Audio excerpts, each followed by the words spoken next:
from $68 a share down to $32 a share. These executives had a plan with CBS so they would loan them the money. They could be paid back within 6 months interest free. Mm-hmm. So they bought up all of the stock that they could. CBS bought up $280-some million of its own stock at $32 a share, which, as per the intention, had dropped from 68 to 32 because of the announcement the dividend would be cut to a nickel. Well, as soon as they bought this huge load of stock, it jumped up to $64 a share, and everybody dumped their shares. So they got the equivalent of all of this stock for free that they converted to cash. So that was a hustle. That could get you 10 years in the federal penitentiary. And one of them even admitted it to me. So I was holding that over him. So I just said, that's 15 years. I'm tired of this shit.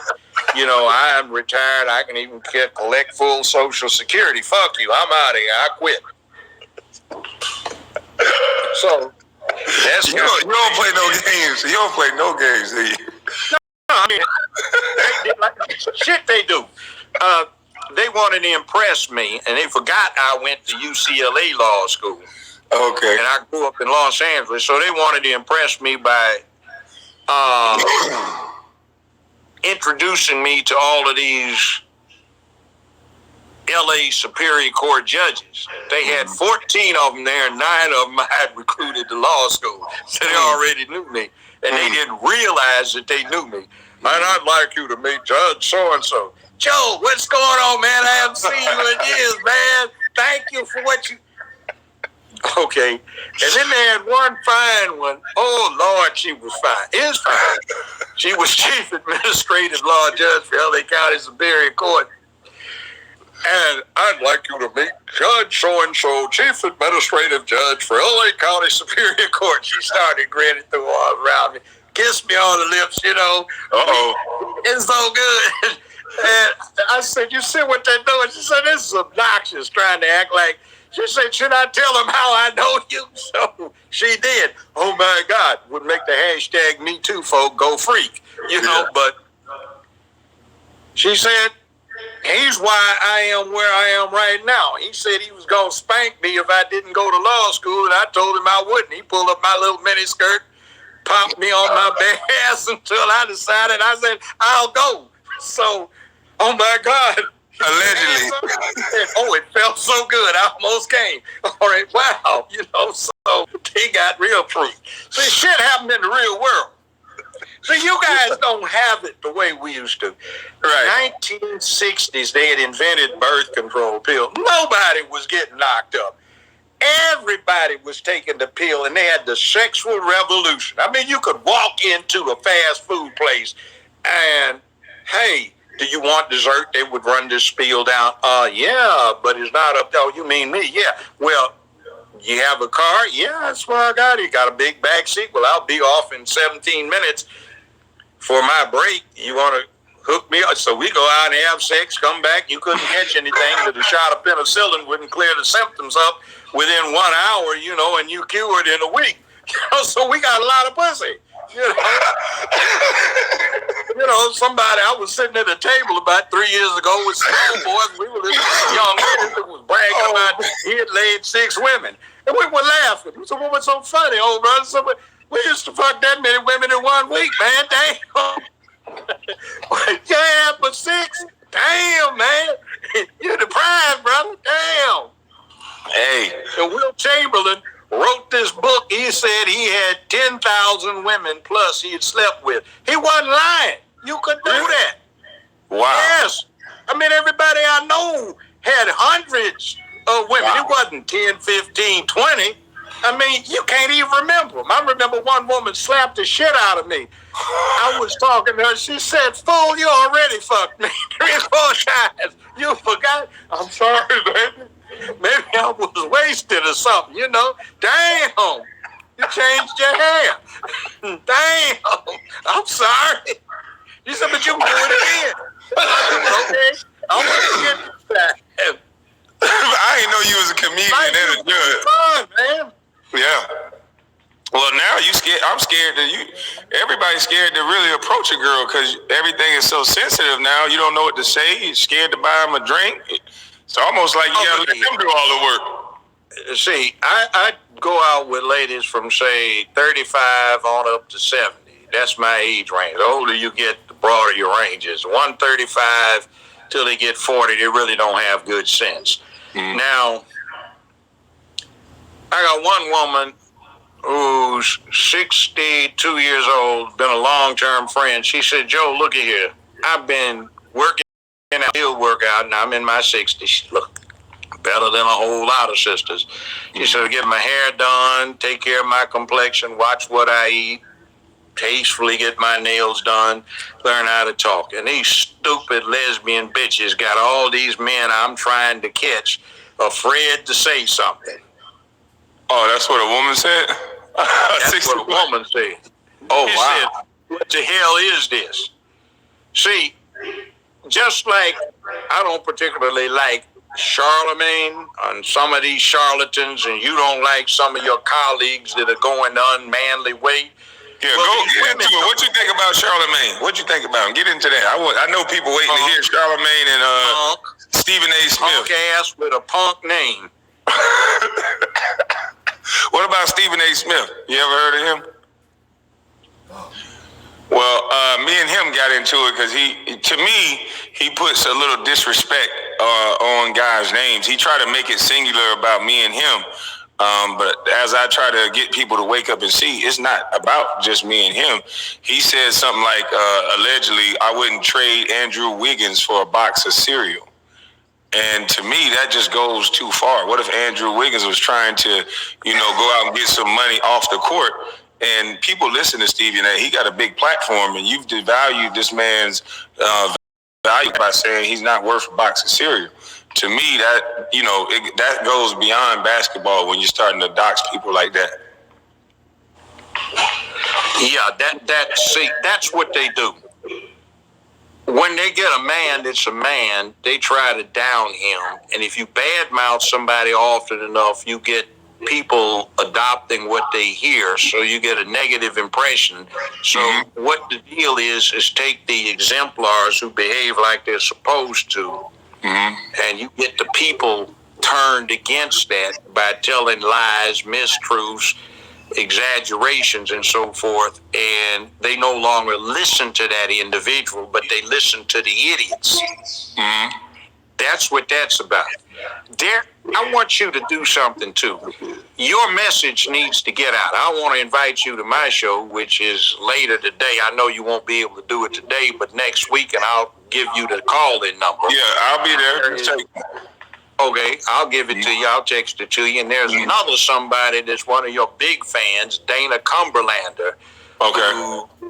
She's an intelligent woman. She's a grandmother, though she doesn't look like it. Kind of hot. She fusses a lot, but it's a good way to learn how to deal with her. She treats me cool, but she treats the guys at half step. She puts them in place, and act like a man up. She's all for that. And you need to deal with her. I'll give you her number. Okay. And there are a few other people, and there's another brother that I call our investigative reporter. He does it for everybody, and you ought to deal with him too. He's got a show, but he travels all over the country getting to the bottom of the stuff. That's Bernard Johnson.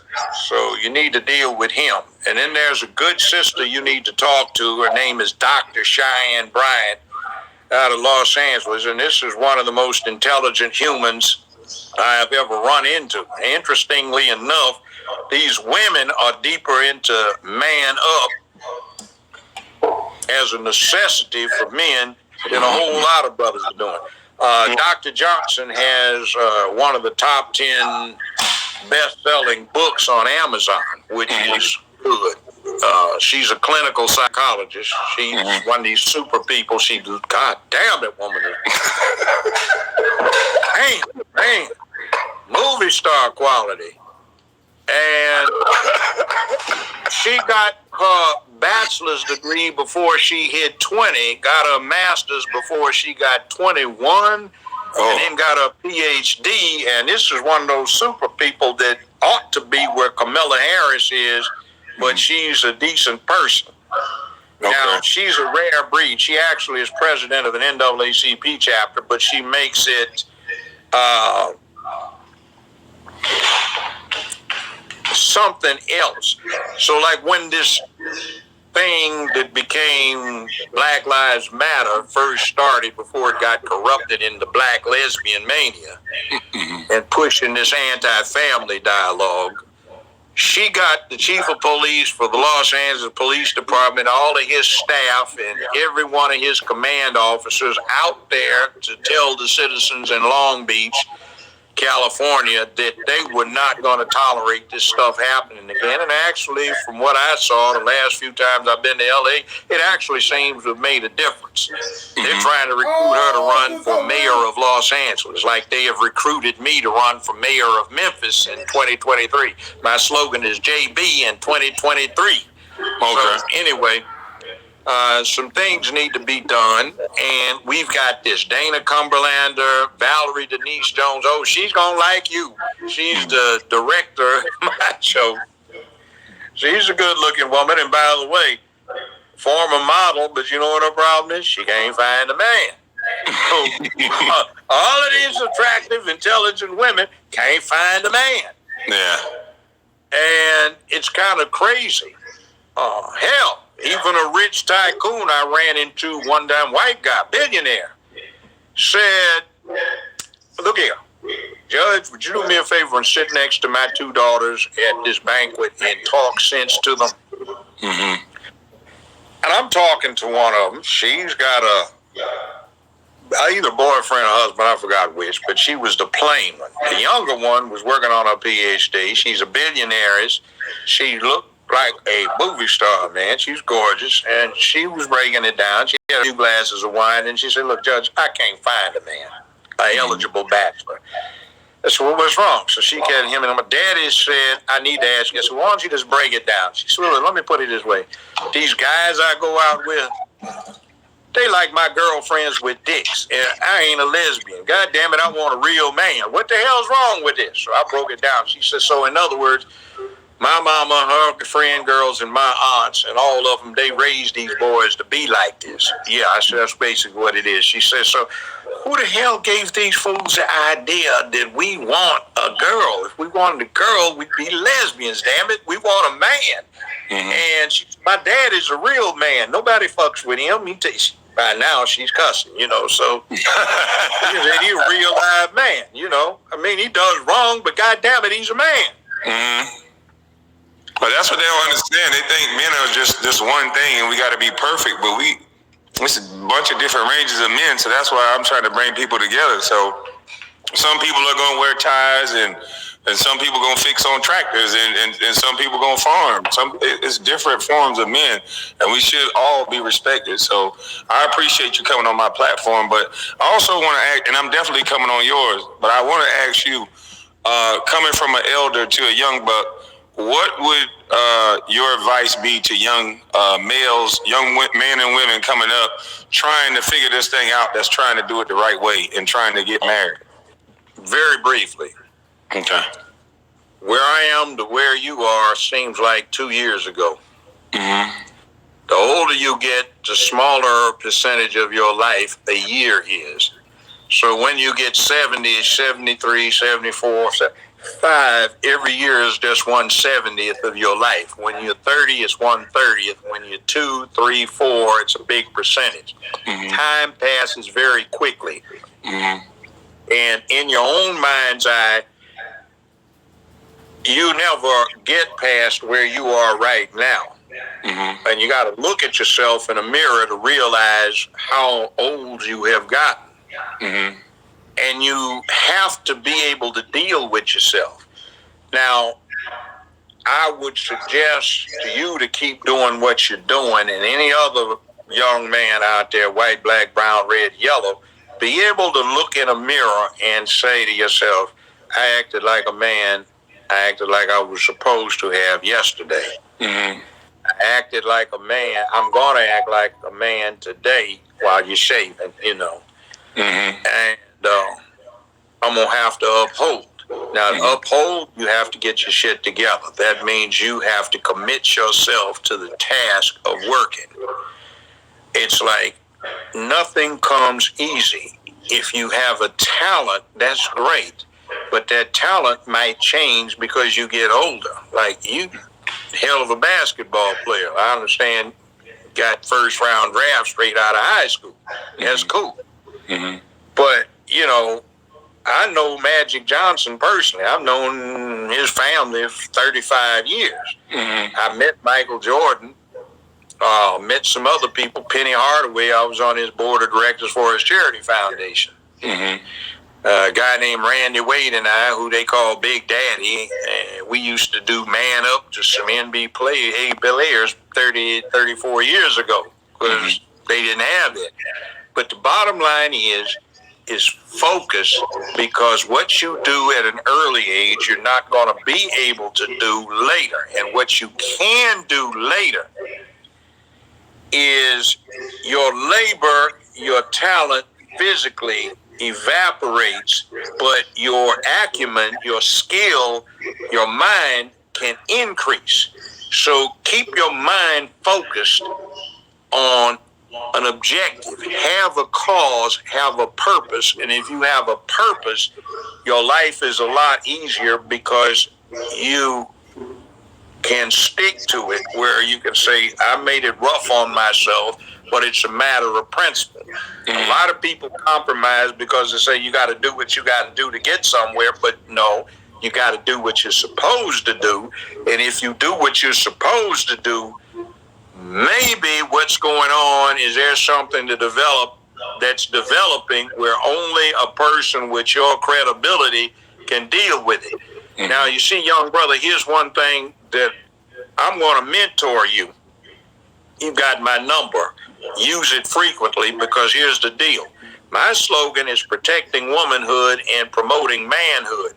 And to promote manhood, you promote it in yourself and your peers, but you have to bring up in school young men so they can take over when you're too old to do it or when your ass dies.